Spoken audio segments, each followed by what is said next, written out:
Je m'appelle Camille, et j'ai toujours été l'autre fille, celle qu'on mentionne en dernier, si on la mentionne du tout. Tous les samedis, je me traînais jusqu'à la maison de mes parents pour notre dîner familial traditionnel, bien que ces derniers temps, je trouvais de plus en plus d'excuses pour ne pas y aller. Aujourd'hui ne faisait pas exception. J'ai garé ma voiture devant leur modeste maison de banlieue et pris une grande inspiration avant d'entrer.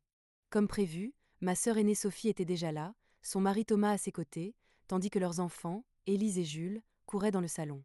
« Camille, tu es enfin là », lança ma mère sans même lever les yeux de son arrangement floral. Pas d'étreinte, pas de véritable accueil. « Salut, maman. Papa. » J'ai hoché la tête en direction de mon père, trop occupé à discuter avec Thomas d'un match de foot. « Tu as entendu parler de la réunion parents-professeurs de Sophie. » Ma mère s'est immédiatement lancée dans un éloge sans fin. L'instituteur a dit qu'Élise lit 2 niveaux au-dessus de son âge, et l'entraîneur de Jules pense qu'il pourrait intégrer une équipe compétitive l'année prochaine. Sophie rayonnait, absorbant chaque compliment comme une éponge. « Eh bien, je lui fais lire des cartes éducatives tous les soirs, et je l'emmène à son entraînement 3 fois par semaine, ajouta-t-elle fièrement. Je me suis assise à table en silence. Mon existence passait inaperçue. Personne ne me demandait comment s'était passée ma semaine, mon travail ou ma vie en général. Ils ne le faisaient jamais. Ce qu'ils ignoraient, ce qu'ils ne prenaient même pas la peine de savoir, c'est qu'il y a 3 mois, j'avais conclu un projet majeur qui avait sauvé notre plus gros client d'un désastre. J'avais reçu une prime de 50 000 €, une promotion au poste de chef de projet senior, et une augmentation de salaire qui ferait passer celui de Thomas pour de l'argent de poche. « Passe-moi les pommes de terre, Camille », demanda Sophie avec ce regard. Celui qui disait « Pauvre Camille, toujours célibataire, toujours locataire, toujours une personne insignifiante. » Je lui ai tendu le plat et pris une gorgée de vin. Un autre de mes petits secrets. J'avais demandé à mon amie Élodie, agent immobilier, de m'aider à trouver un appartement à acheter. J'avais économisé assez pour un apport, et avec mon nouveau salaire, un prêt immobilier ne poserait aucun problème. Mais pourquoi leur dire ? Ils trouveraient un moyen de ramener ça à Sophie, ou, pire encore, ils seraient surpris que je puisse me le permettre. Ce serait encore plus insupportable. Le reste du dîner s'est déroulé comme d'habitude. Des louanges pour Sophie, des discussions sur le travail de Thomas, des histoires sur leurs enfants parfaits. Je suis restée silencieuse, laissant leurs paroles couler sur moi sans effet. Leur opinion ne comptait plus depuis longtemps. 1 mois après ce dîner, Élodie m'a appelée avec une bonne nouvelle. Elle avait trouvé l'appartement parfait, un 2 pièces en angle, avec un balcon et une cuisine moderne, dans un quartier en plein essor de Lyon. J'ai fait une visite le soir même et j'ai immédiatement su que c'était celui-là. C'est celui-là, Élodie, ai-je dit en passant ma main sur le comptoir en marbre. Je veux faire une offre. 2 semaines plus tard, je signais les papiers de mon prêt immobilier. J'étais officiellement propriétaire. La sensation était indescriptible. Fiat. Accomplishment. Liberté. J'ai envisagé d'annoncer la nouvelle à ma famille, mais j'ai décidé d'attendre le prochain dîner du samedi. Pour une fois, j'aurai une bonne nouvelle à partager. Quand le samedi est arrivé, je suis allée chez mes parents, mon secret brûlant en moi. Mais en entrant, j'ai senti une excitation inhabituelle dans l'air. Les enfants de Sophie étaient surexcités, sautant partout, et mes parents affichaient un grand sourire. « Qu'est-ce qui se passe ?» ai-je demandé en enlevant ma veste. Mes parents ont échangé un regard ravi. « Nous avons pris une décision », annonça mon père. « On part tous en vacances en Corse. Tu peux venir, n'est-ce pas ? » J'ai réfléchi un instant. Je n'avais pas pris de vacances depuis 2 ans, et mon nouveau poste venait de commencer. Aucun projet majeur n'était prévu avant plusieurs semaines. « Oui, je peux m'arranger », ai-je répondu. Le visage de ma mère s'est immédiatement illuminé d'un grand sourire. « Merveilleux. Toute la famille réunie en Corse, ce sera parfait. » Sa réaction m'a prise de court. Elle semblait sincèrement heureuse que je vienne. C'était agréable, et, l'espace d'un instant, j'ai ressenti un sentiment d'appartenance. « On part dans 2 semaines, » expliqua mon père. On planifiait ça depuis un moment, mais on voulait s'assurer que tout le monde puisse venir avant de l'annoncer. J'ai posé mon sac, oubliant temporairement mon annonce. Une escapade familiale pouvait être une bonne chose, pensais-je. Peut-être que loin de notre quotidien habituel, les choses seraient différentes. Peut-être qu'il me verrait autrement. Le dîner s'est poursuivi avec des discussions enthousiastes sur la Corse. Quoi emporter, quoi visiter, quelles activités essayer. Pour une fois, je n'étais pas totalement invisible. Même si les questions qu'on me posait restaient pratiques plutôt que personnelles. Camille, tu as assez de jours de congé ? Demanda mon père. Oui, je peux prendre 2 semaines, ai-je répondu. J'ai décidé de garder mon appartement secret pour après les vacances. La Corse devait être au centre de l'attention pour l'instant. Mon nouveau chez-moi serait toujours là à mon retour. Le samedi suivant, en arrivant chez mes parents, je m'attendais à retrouver l'excitation autour de notre voyage. Mais au lieu de cela, j'ai trouvé Sophie assise à table, l'air misérable, les yeux gonflés d'avoir pleuré. Ses enfants, d'habitude si turbulents, étaient étrangement silencieux, concentrés sur leur dessin au salon. Qu'est-ce qui se passe ? Ai-je demandé en posant mon sac. Mes parents ont échangé un regard inquiet. Sophie renifla avant de répondre d'une voix tremblante. Thomas et moi avons eu une énorme dispute, dit-elle en s'efforçant de contenir ses larmes. Il refuse de payer pour mon voyage en Corse. Il dit que je ne suis pas assez fatiguée pour mériter des vacances, sous prétexte que je reste à la maison. Je me suis mordu la langue pour ne pas lui rappeler que, techniquement, elle ne travaillait pas vraiment non plus. Sophie ne faisait pas grand-chose à la maison. L'année dernière, Thomas avait engagé une femme de ménage parce qu'elle prétendait que les tâches ménagères lui donnaient des migraines. Donc tu ne viens pas en Corse ? Ai-je demandé. Sophie secoua tristement la tête. Pas à moins que Thomas change d'avis, et il ne le fera pas. Il est tellement têtu. Ce n'est pas grave, dit mon père en tapotant la main de ma mère. On planifiera un autre voyage en famille plus tard dans l'année, ce ne sera pas notre seule occasion. Le reste du dîner fut morose, tout le monde consolant Sophie face à son mari soi-disant contrôlant. Je suis restée silencieuse, partagée entre la compassion et l'irritation. D'un côté, Thomas n'avait pas à décider seul comment leur argent était dépensé. De l'autre, je connaissais Sophie suffisamment bien pour deviner qu'il y avait une autre version de l'histoire. La semaine suivante, je m'occupais des préparatifs de mes vacances. J'ai posé 2 semaines de congé, que mon patron a approuvé immédiatement, reconnaissant après le succès de mon dernier projet. J'ai fait ma valise, organisé mon courrier et mentalement préparé pour 10 jours avec mes parents, sans Sophie pour servir de tampon. La veille du départ, maman m'appela pour confirmer nos plans. Nous avons réservé 2 chambres, dit-elle. Une pour ton père et moi, et une simple pour toi. Rien de luxueux, mais elles seront confortables. Parfait, répondis-je, secrètement soulagée de ne pas avoir à partager ma chambre. Après avoir raccroché, j'ai regardé autour de mon ancien appartement, presque vide. La plupart de mes affaires étaient déjà installées dans mon nouvel appartement, mais j'avais laissé juste assez de choses ici pour maintenir les apparences jusqu'après les vacances. Je n'avais toujours pas annoncé à ma famille que j'avais acheté un appartement. J'avais décidé de les surprendre à mon retour.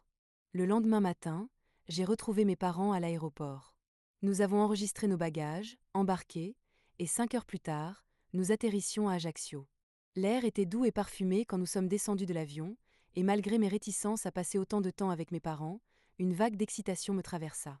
Notre hôtel était à 20 minutes de l'aéroport, un établissement de milieu de gamme avec une piscine et un accès direct à la plage. Pendant l'enregistrement, j'ai discuté avec la réceptionniste, une femme sympathique prénommée Maëlys. Nous sommes complets pour les chambres standards, m'informa-t-elle. Vous avez eu de la chance de réserver à l'avance. Il ne nous reste que nos pantouses de luxe, et elles sont nettement plus chères. J'ai hoché la tête en prenant la carte clé qu'elle me tendait. Merci pour l'info. Ma chambre était simple mais propre, avec un lit double, un petit balcon et une salle de bain avec douche.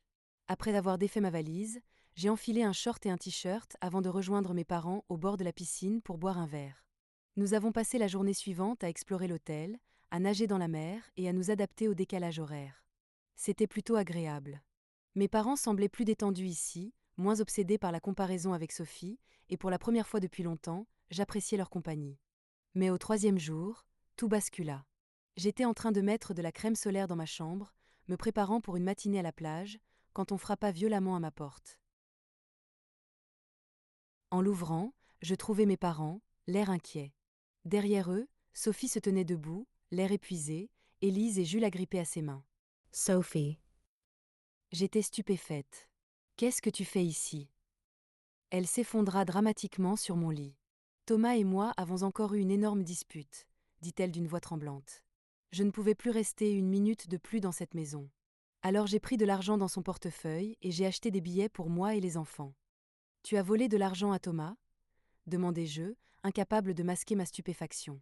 Sophie me lança un regard noir. C'est notre argent, même si c'est lui qui le gère. J'ai mérité ses vacances, et les enfants aussi. Maman hocha la tête avec bienveillance. Bien sûr, ma chérie. Mais où est-ce que tu comptes loger? Demandai-je en regardant ses bagages. Tu as réservé une chambre. Sophie et mes parents échangèrent un regard.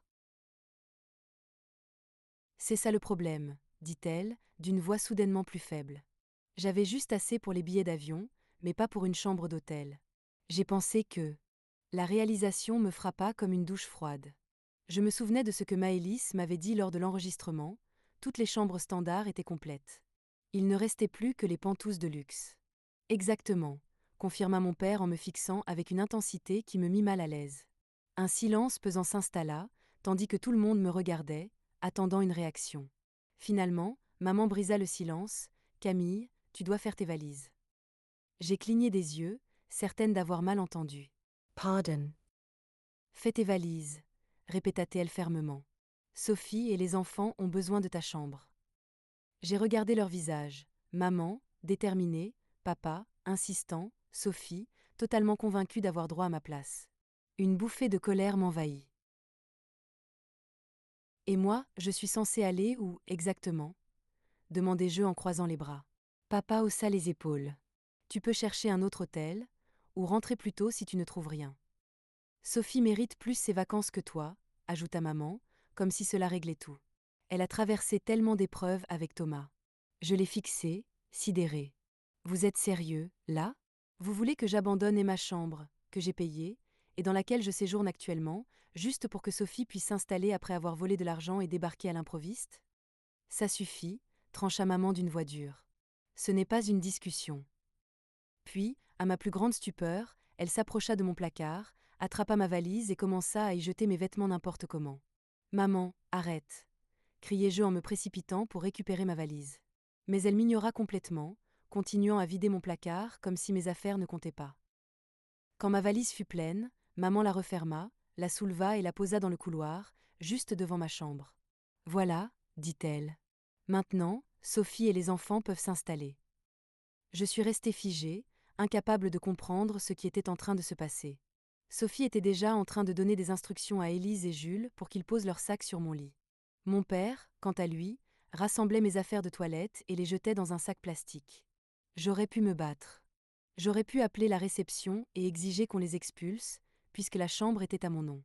J'aurais pu créer un scandale qui aurait été raconté par le personnel de l'hôtel pendant des années. Mais à cet instant, en regardant ces gens qui étaient censés être ma famille, quelque chose en moi se brisa, puis se reforma en quelque chose de plus dur, de plus clair. Sans un mot, j'ai attrapé mon sac à main, fait demi-tour et quitté la chambre, laissant ma valise dans le couloir. Derrière moi, j'entendais déjà mes parents et Sophie organiser les couchages. Ma première idée fut de réserver le premier vol retour, mais en m'approchant de la réception, une meilleure idée me vint en tête. Je me souvenais soudainement des pantousses de luxe dont Maëlys m'avait parlé à mon arrivée. Elle releva la tête en me voyant approcher, son sourire amical s'effaçant légèrement en voyant mon expression. Mademoiselle Morel, tout va bien? Demanda-t-elle. Pas vraiment, répondis-je honnêtement. Mais je vais arranger ça. Vous avez toujours des pantousses de disponibles? Ses yeux s'agrandirent légèrement. Oui, nous en avons, mais ils sont nettement plus chers que les chambres standards. Combien plus chers? Elle m'annonça un chiffre qui m'aurait fait tourner de l'œil il y a 2 ans. Cette fois, je ne sciais même pas. Je prends le meilleur. Un employé alla récupérer ma valise restée dans le couloir, puis me guida vers un ascenseur privé menant au dernier étage. Lorsque la porte de ma nouvelle chambre s'ouvrit, je ne pus m'empêcher de gaspiller.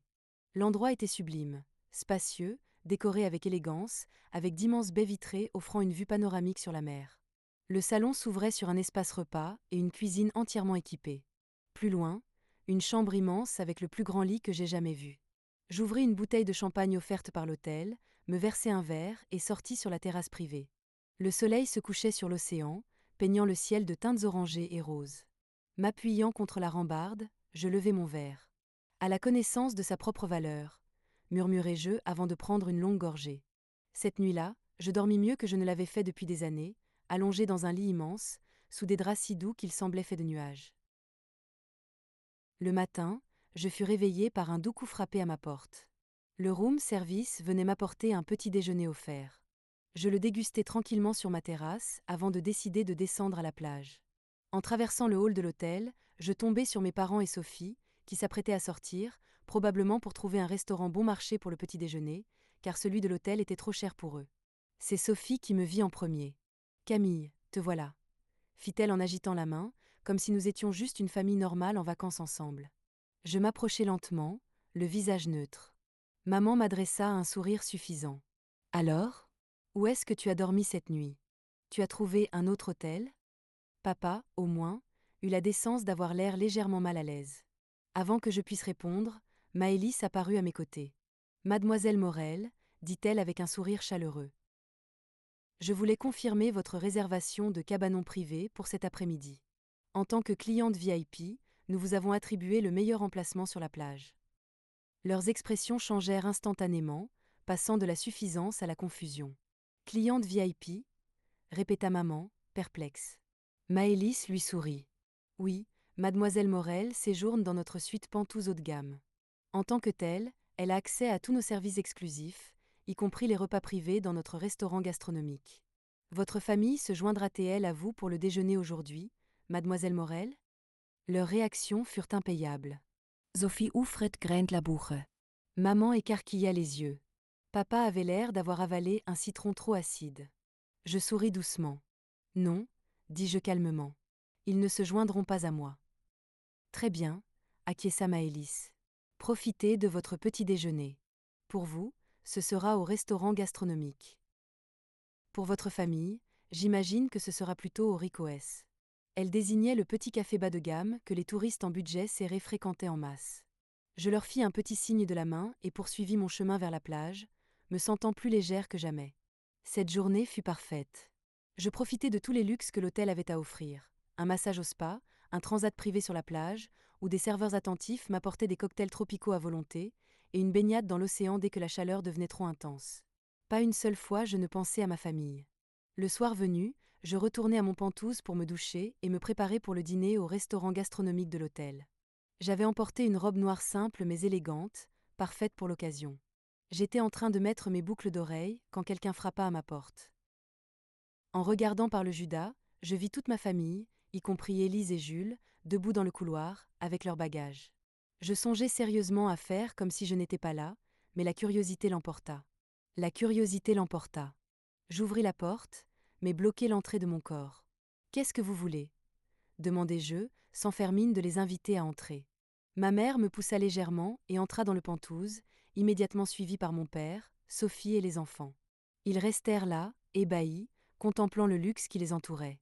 Maman se reprit la première. « Camille, nous avons décidé que nous allons rester ici avec toi pour le reste des vacances. » Je clignai des yeux, certaine d'avoir mal entendu. « Pardon. » « Nous avons rendu nos chambres, » expliqua mon père, comme si c'était la chose la plus logique du monde. « Sophie et les enfants ont aussi libéré ton ancienne chambre, » ajouta-t-il. « On va tous dormir ici, » précisa Sophie, déjà en train d'évaluer le grand canapé comme si elle en mesurait la taille pour s'y installer. « Il y a largement assez de place. » Jeres. Je ne pus pas m'en empêcher. « Non, dis-je enfin, après avoir repris mon souffle. Vous n'allez pas rester ici. C'est ma chambre, que je paie, et vous n'êtes pas les bienvenus. » Sophie s'avança, prenant ce ton géniard qu'elle utilisait toujours pour obtenir ce qu'elle voulait. « Allez, Camille, ne sois pas égoïste. Regarde tout cet espace. On est une famille. » « Une famille ?» répétai-je, sentant ma colère monter. Une famille ne met pas quelqu'un à la porte de sa propre chambre. Une famille ne transforme pas les vacances de quelqu'un en son problème. Une famille s'intéresse à ta vie, célèbre tes réussites. C'est ridicule, es agaca Sophie. On a déjà rendu nos chambres. Ça, c'est votre problème, répliquai-je en reprenant exactement les mots de mon père de l'autre jour. Maintenant, partez avant que je n'appelle la sécurité.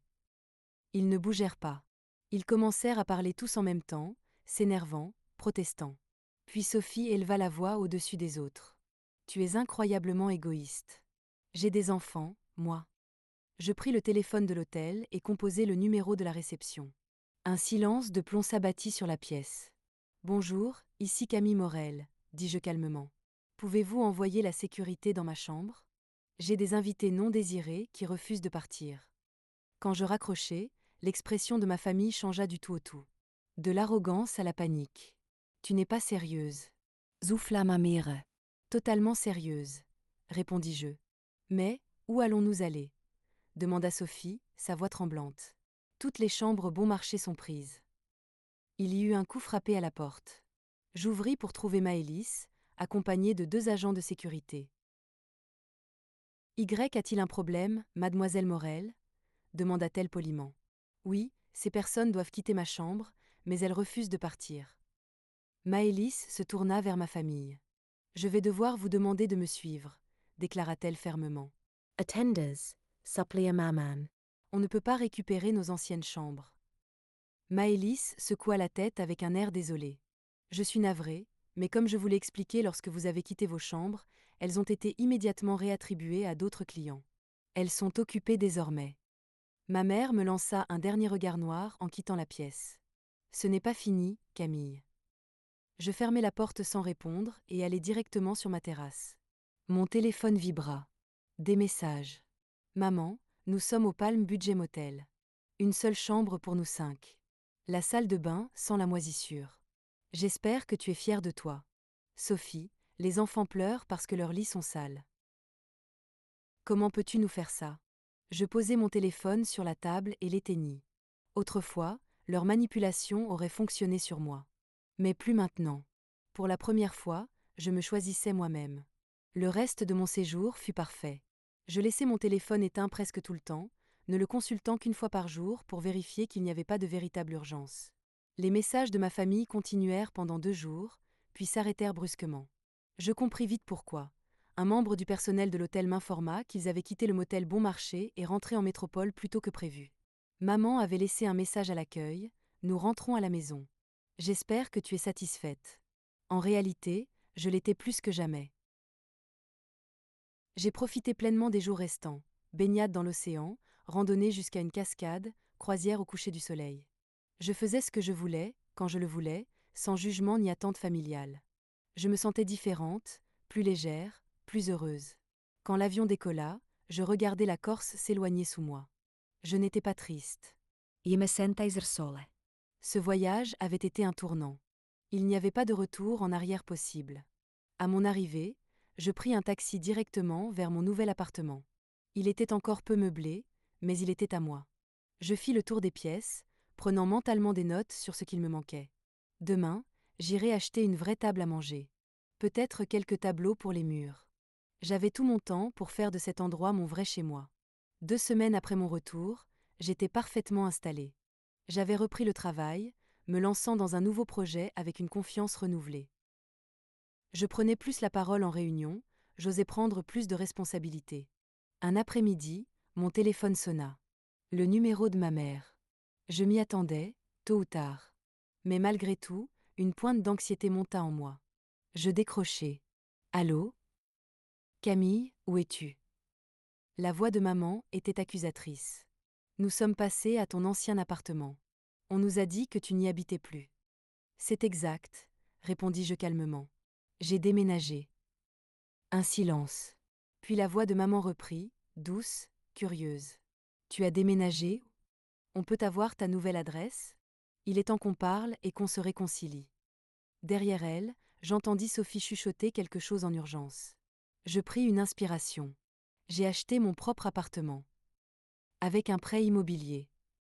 Un silence abasourdi s'ensuivit à l'autre bout du fil, suivi de murmures étouffés. Tu as acheté un appartement? Finit par dire maman. Quand? Comment? Il y a environ 2 mois, répondis-je calmement. J'ai eu une promotion et une augmentation significative l'année dernière, plus une prime pour un projet majeur que j'ai bouclé. Pourquoi ne nous as-tu rien dit? Il y avait de la blessure dans sa voix, mais ça ne me touchait pas. Et quand aurais-je dû vous le dire? Demandai-je. Pendant tous ces dîners de famille où vous ne parliez que de Sophie. Ou peut-être pendant les vacances où vous m'avez mise à la porte de ma propre chambre d'hôtel. Un autre silence s'installa. Plus long cette fois. Nous devrions nous voir et parler de tout ça, dit finalement maman. Une famille ne devrait pas être séparée. Quelle est ton adresse? Nous viendrons ce week-end. Je pris une grande inspiration. Non, maman. Je ne vais pas vous donner mon adresse et je ne veux pas vous voir pour l'instant. J'ai besoin d'espace, de distance avec vous tous. Camille, sa voix se fit plus dure, plus tranchante. Nous sommes ta famille, tu ne peux pas simplement nous couper de ta vie. En réalité, si. Et tant que vous ne comprendrez pas pourquoi votre comportement a été inacceptable, c'est exactement ce que je vais faire. Je raccrochai avant qu'elle ne puisse répondre, mon cœur battant la chamade, mais ma résolution intacte. Au cours des mois suivants, ma famille tenta tout pour rétablir le contact. Ils m'appelèrent, m'envoyèrent des messages, des emails, et même des courriers à mon adresse professionnelle. Parfois, ils étaient en colère. Parfois, ils suppliaient. Parfois, ils manipulaient. Je supprimai la plupart des messages sans même les lire entièrement. Grâce à des connaissances communes, j'appris que Sophie et Thomas avaient de graves problèmes de couple. L'incident en Corse avait été la goutte de trop et ils étaient en instance de divorce. Je ressentis une brève vague de compassion pour les enfants, mais je me rappelai immédiatement que les choix de Sophie n'étaient pas ma responsabilité. Quant à moi, je m'épanouissais comme jamais. J'avais été promue une nouvelle fois. J'avais rencontré de nouveaux amis grâce à un club de randonnée.